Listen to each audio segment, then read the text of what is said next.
अस्सलामुअलैकुम 5 क्लास कैसे हैं आप सब। उम्मीद है कि सब बच्चे अल्लाह ताला के फजल व करम से खैर वाफियत से होंगे। बच्चों अपनी बुक का पेज नंबर 24 ओपन कर लें। पेज नंबर 24 पे आज हम चैप्टर लाहौर की बादशाही मस्जिद को स्टार्ट करते हैं। बच्चों आपने मुश्किल अल्फाज को मेरे साथ साथ अंडरलाइन करना है और अपनी बुक के ऊपर भी राइट करते जाना है, ठीक है।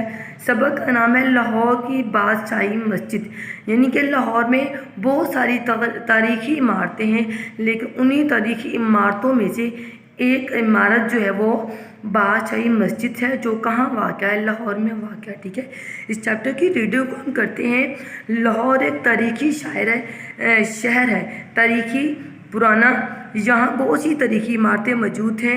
इन्हीं तारीखी इमारतों में एक बादशाही मस्जिद है जो आला मकाम, बुलंद मकाम और शोहरत मशहूरी रखती है। ये मस्जिद मुग़ल फ़न तमीर का नहायत हसीन शाहकार है, शाहकार नमूना। इस मस्जिद की तमीर बादशाह औरंगज़ेब आलमगीर ने करवाई थी, जो तकरीबन 1673 में मुकम्मल हुई। मस्जिद की तमीर के लिए दूर दराज इलाकों से नहायत उम्दा पत्थर मंगवाया गया। बरसगीर के बेहतरीन कारीगरों काम करने वालों ने उसकी तमीर में अपने फ़न के जोहर दिखाए, हुनर दिखाए। बादशाही मस्जिद लाहौर शहर में वाक़या है। रावी के पुल से लाहौर में दाखिल होने वालों को मस्जिद के मीनार दूर से दिखाई देते हैं, जो देखने वालों को अपनी इज़्ज़त बढ़ाई का एहसास दिलाते हैं। मीनार पाकिस्तान भी इस मस्जिद के बिल्कुल करीब वाक़या है। मस्जिद के बरामदे की खिड़कियों से हम उसका नज़ारा कर सकते हैं। बादशाही मस्जिद के मरकज़ी दरवाज़े के सामने तारीखी शाही किला मौजूद है। बादशाही मस्जिद और शाही किला के दरमियान एक बाग है, जिसे हजूरी बाग कहते हैं। मस्जिद के एक जानिब हमारे कौमी शायर डॉक्टर इलामा मोहम्मद इकबाल का मज़ार है। मस्जिद की इमारत में ज़्यादातर सुर्ख रंग का पत्थर इस्तेमाल किया गया है। उसकी अंदरूनी दीवारों और मेहराबों पर मुख्तलिफ़ कुरानी आयात दर्ज की गई हैं। यहाँ कीमती रंगीन पत्थरों से मुख्तलिफ़ नक्शो निगार भी बनाए गए हैं। नक्शो निगार बैल बूटे जो बेहद खुशनुमा खूबसूरत। नेक्स्ट पेज पे आ जाए हैं।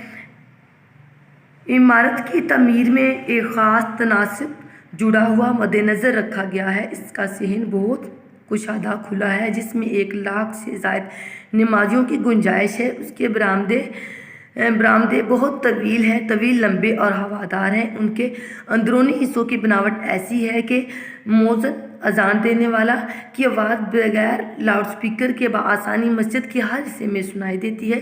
मस्जिद के सेन में वज़ू के लिए एक हौज़ तालाब बनाया गया है, जिसके इर्द गिर्द सफ़ेद पत्थर इंतहाई गर्मी में भी ठंडा रहता है। यहाँ साफ़ और ताज़ा पानी हर तरफ मुहैया। मस्जिद के एक ख़ास हिस्से में हज़रत मोहम्मद सल्लल्लाहु अलैहि वसल्लम और आले मोहम्मद सल्लल्लाहु अलैहि वसल्लम से मंसूब मुतबर्रक मुक़द्दस अशिया नहायत इज़्ज़त व एहतराम से रखी गई हैं। इस मस्जिद में सुनहरी हरूफ से मज़ीद सजा हुआ कुरान मजीद लोगों की तवज्जो का ख़ास मरकज़ है।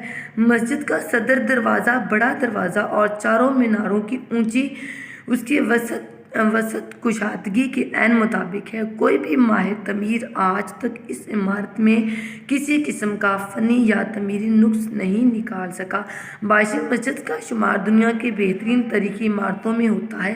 अक़वाम मुत्तहिदा, जो कि एक बैनुल अक़वामी इदारा है, कि इदारे यूनेस्को ने उसे आलमी विरसा यानी कि तमाम कौम का जो है विरसा, तमाम जो है दुनिया का विरसा करार दिया है। दूर दराज मुल्कों से लोग ख़ास तौर पर ये मस्जिद देखने आते हैं। देखने वाले उसकी खूबसूरती से बहुत मुतासिर होते हैं। नमाज़ों के औक़ात में हज़ारों नमाज़ी जमा होकर यहाँ अपने रब की इबादत करते हैं। एक इमाम के पीछे नमाजियों का इज्तिमा इकट्ठा होना एक रूह परोर नज़ारा। बादशाही मस्जिद को देखने वाला कोई शख्स उसकी तारीफ़ किए बगैर नहीं रह सकता। कई 100 साल गुजरने के बाद आज भी इसकी शान शौकत इज़्ज़त उसी तरह बरकरार है। बच्चों इस चैप्टर की रीडिंग को आपने अच्छे तरीके से पढ़ना है और जो मुश्किल अल्फाज में अंडरलाइन करवाएं आपने इनको अच्छे तरीके से लर्न करना है और बुक के ऊपर राइट करना है। ओके, अल्लाह हाफिज़।